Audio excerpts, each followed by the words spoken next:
ازيكم عاملين ايه؟ يا رب تكونوا بخير. النهارده حلقه جديده على القناه من كورس التصميم على السوشيال ميديا، وده تالت فيديو ينزل على القناه. والحلقات اللي فاتت عن كيفيه تصميم اعلان برجر بالشكل ده، والحلقه اللي قبلها كانت ازاي تصمم منتج بالشكل ده.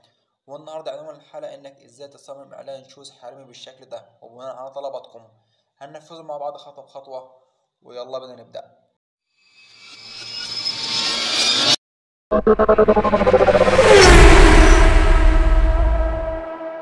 اول حاجه يا شباب هنعملها بعد ما نفتح واجهه برنامج بيكسل لاب من الاعدادات الخاصه للخلفيه هنغيرها الى اللون الابيض. ركزوا معايا، الفيديو ده مهم جدا جدا.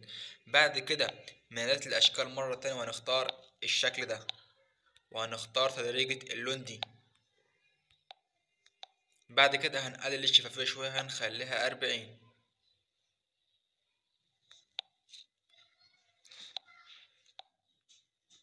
بعد كده من قيم التغيرات هنعمله كوبي عدة مرات عشان يكون معانا شكل ال 3D، ونملى بيه الصورة كلها زي ما انتوا هتشوفوا دلوقتي.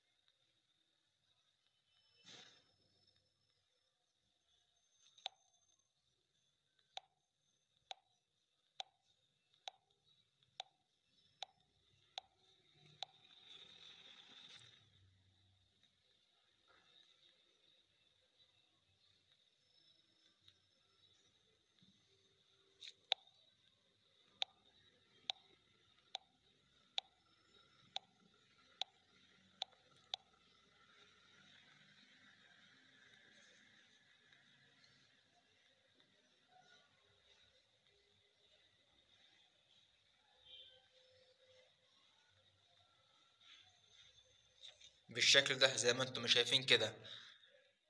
بعد كده من علامة الزائد دي ونختار الاشكال مرة تانية، ونختار الشكل الدايرة ده، وهنخلي الشفافية 0، وهنعلي عرض الخط شوية هنخليه 3 أو 4، وهنكبره شوية بالحجم ده زي ما انتم شايفين كده. بعد كده من قائمة التغيرات هنعمل له كوبي مرة تانية، وهنكبر الحجم شوية، وهنظبطه بالشكل ده زي ما انتم شايفين كده. بعد ما نظبط الأشكال بالشكل ده من إعداد الأشكال مرة تانية، وهنختار الشكل ده زي ما انتم شايفين كده.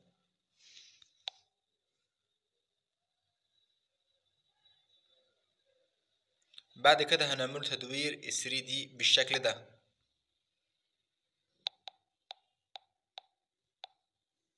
بعد كده هنعمله شكل ال 3D، هنقلل العمق شوية، هنخلي العمق 3، وهنخلي لون العمق باللون الأسود،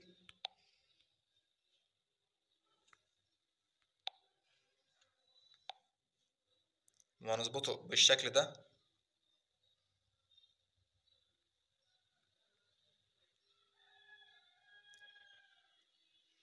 بعد كده من علامة الزائد مرة تانية ندوس مسمار عشان نجيب صورة الشوز اللي احنا هنشتغل عليه بالشكل ده.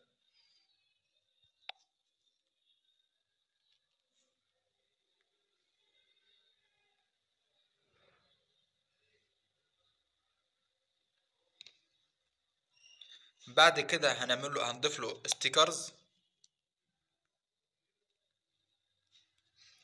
وهنخليه باللون الاسود عشان يبقى ضي للشوز.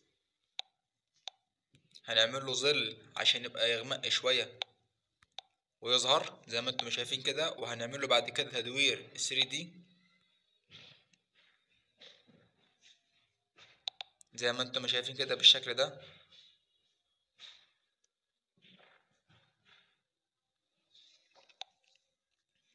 بعد كده هنضيف بقية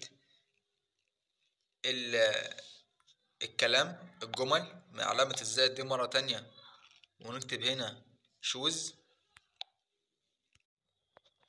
بعد كده نروح على ماي فونت عشان نختار الخط والملحقات كلها على جروب التليجرام، والملفات كلها على جروب التليجرام هنختار الخط ده. بعد كده هنخلي اللون بتاعه باللون الاسود.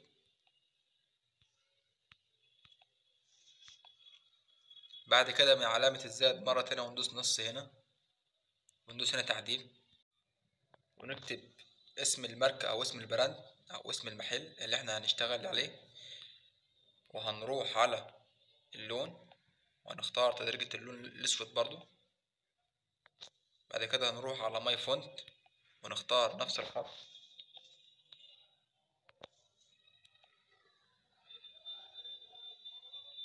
بالشكل ده. بعد كده نروح على من قائمة الإعلانات ونعمل له كوبي،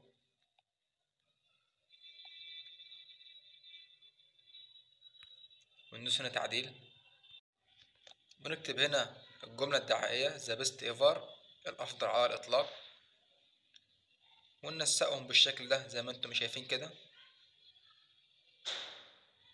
بعد كده من آلات الأشكال مرة تانية ونختار الشكل ده. بعد كده هنروح على تدريجة اللون وهنختار تدريجة اللون دي وهنخليها هنا بالشكل ده زي ما انتم شايفين كده. بعد كده من قائمة الإعلانات ونعمل لها كوبي ونكتب هنا العرض اللي نازل على المنتج نعمل له سيل، ندوس هنا تعديل.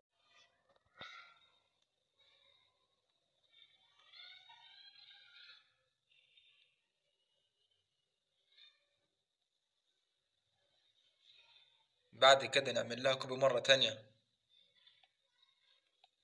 وندوس تعديل ونكتب 50% العرض اللي نازل على المنتج.